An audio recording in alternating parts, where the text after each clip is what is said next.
Shalom, selamat pagi Bapak Ibu Saudara yang dikasihi oleh Tuhan. Kita berjumpa lagi pada pagi hari ini dan kita bersama-sama pula untuk belajar firman Tuhan. Puji Tuhan. Mari kita berdoa bersama-sama Bapak Ibu Saudara sekalian.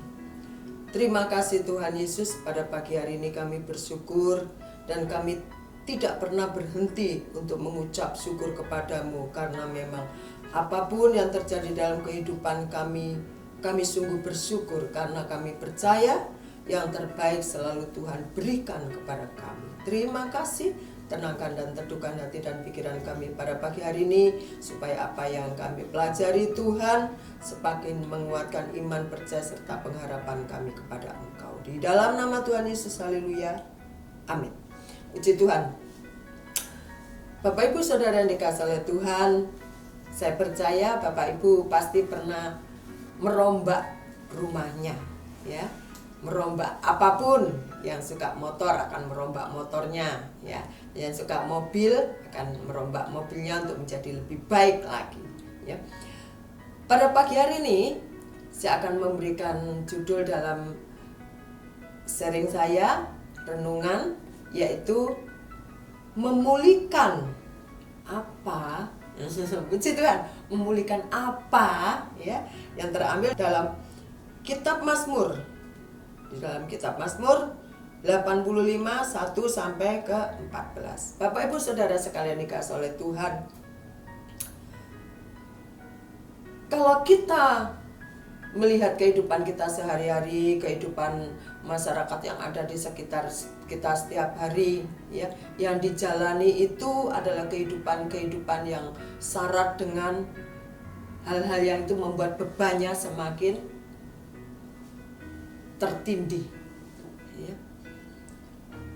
Mazmur 85 ayat yang keempat dikatakan begini Bapak Ibu, Engkau telah menyurutkan segala gemasmu setelah meredam murkamu yang menyala-nyala.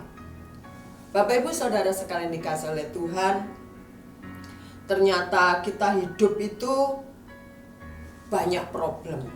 Pada pagi hari ini dengan tema memulihkan apa, kita sering mendengar di khotbah, di seminar, betapa pentingnya peranan pemulihan itu terjadi dalam diri seseorang. Karena seseorang bisa saja, contohnya saya sendiri perlu dipulihkan, ya. Nah, kita akan melihat Bapak Ibu yang dikasihi oleh Tuhan, ada beberapa hal, ya, yang harus dipulihkan sebenarnya. Saya sendiri, ya, saya tidak mengambil contoh orang lain, saya sendiri. Dalam diri saya perlu saya ini dipulihkan secara pribadi. Why gitu loh, kenapa mesti diri sendiri kok mesti dipulihkan? Contohnya, bangun tidur kita sudah cembetut, uring-uringan ditanya, jawabannya tidak enak. Pagi hari terkadang ada seseorang itu bawaannya itu marah-marah terus, gak ada masalah, gak ada apa. Bangun pagi jebret, udah bawaannya sebel katanya dia. Nggak tahu ya kenapa ya, hari ini aku sebel terus, hari ini aku kesel terus, hari ini aku pengen marah. Ada nggak Bapak Ibu? Mungkin bukan Bapak Ibu, tetapi kita sering mendengar hal itu diucapkan. Nah, ini kan dalam satu pengertian perlu adanya pemulihan terhadap diri sendiri, supaya tidak selalu menyalahkan diri sendiri, supaya tidak hari ini yang kita jalani itu tidak ada damai sejahtera. Firman Tuhan mengatakan, Engkau telah menyurutkan segala gemasmu, telah meredam murkamu yang menyala-nyala. Nah ini, ya, Bani Korah mengatakan hal ini. Pulihkanlah kami, dia ingin dipulihkan Bapak Ibu, seperti halnya kita. Hubungan seseorang perlu dipulihkan. Hubungan kita secara pribadi perlu dipulihkan seperti tadi saya katakan. Hubungan kita dengan sesama maksud saya perlu dipulihkan.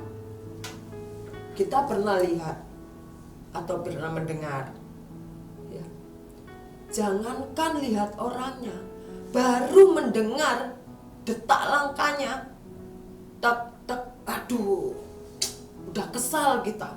Sudah teringat semua yang terjadi dengan orang itu. Hati menjadi panas kalau lihat mukanya, padahal dia nggak bicara dengan kita. Ya.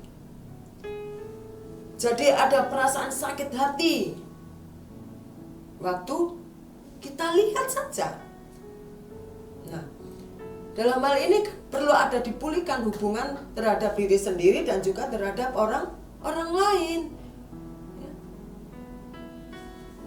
Di dalam ayat yang ke-9 dikatakan, aku mau mendengar apa yang hendak difirmankan Allah Tuhan. Bukankah ia hendak berbicara tentang damai, kata Bani Korah. Ya.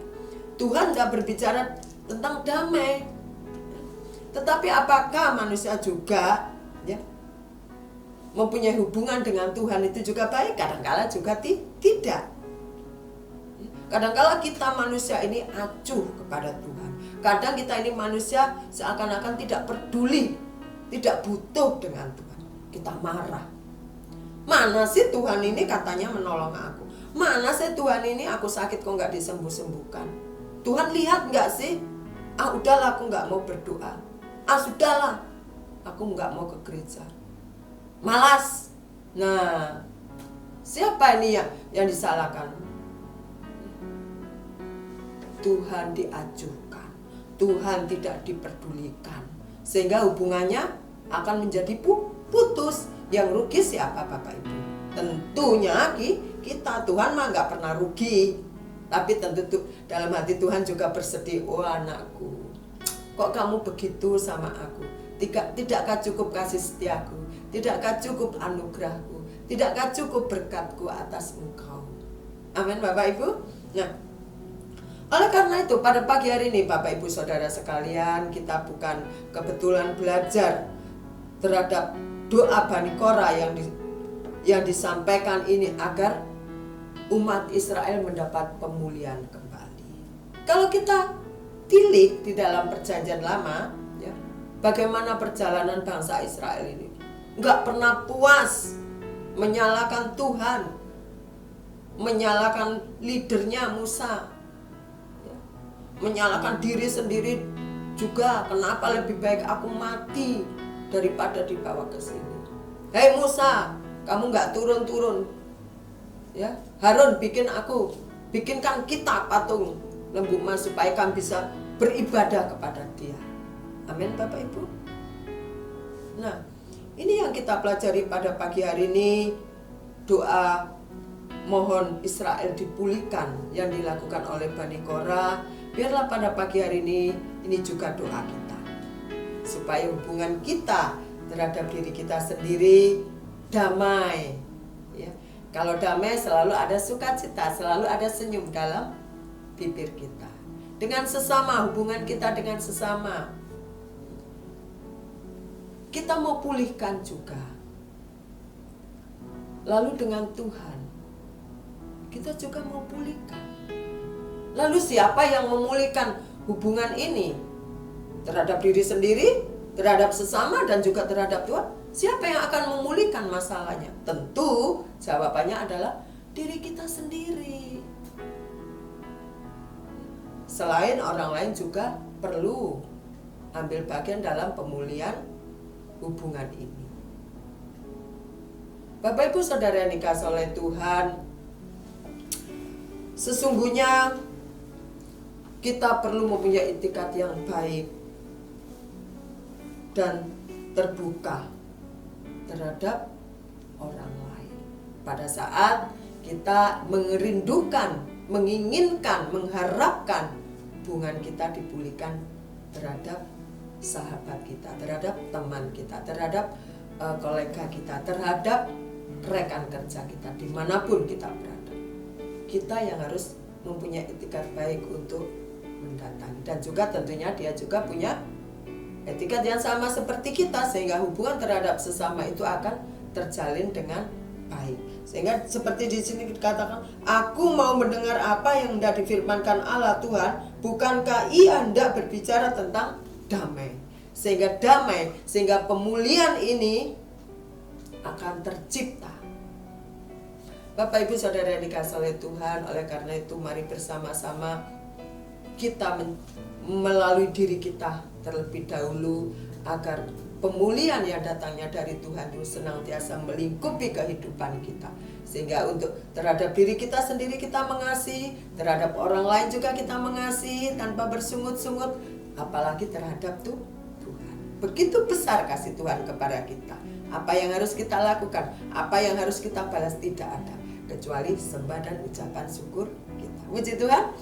Oleh karena itu mari bersama-sama Bapak Ibu Saudara sekalian, kita memulihkan hidup kita terlebih dahulu, sehingga akan terjadi pemulihan terhadap sesama dan Tuhan.